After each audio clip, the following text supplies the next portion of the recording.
全国 COVID-19 确诊的人数慢慢在下降，但是伫6月27号这天内底，台南增加8个确诊的案例，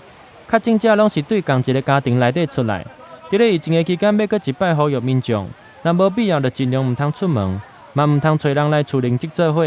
这摆确诊案件内底，台南市政府第一时间找出有可能和确诊者有差不多时间去过同所在的民众来做隔离，同时增设2个筛检站来，予安南区的里民主动来采检。我们还是必须要呼吁我们的市民朋友们，有发现身体有不适症状，或者是发现家人有身体有不适症状，或者发现从外地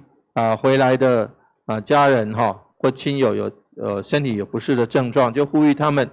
来进行快筛的动作那我们市府会提供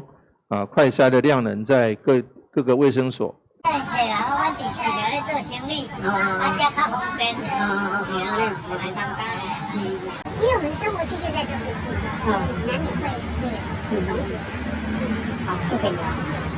2个筛检站伫6月28号一天统计落来，拢总采检1332个民众。果菜市场伫6月29号一透早对8点开始，第一档提供民众领号码牌，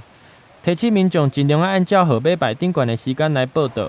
有防伫咧同一个时段内底有伤侪人，透过安尼会当降低感染的风险。即摆扩大筛检，一天内底会当提供1500个人的采检。鼓励若因为工作关系，常常伫外口走动的里面，会当加利用筛检站来做筛检。同时要提醒民众，有防病毒拖开，搁要靠大家共同来努力，且一定要做好防疫相关的工作，做伙来抗疫。台南新闻林跟刘品言采访报道。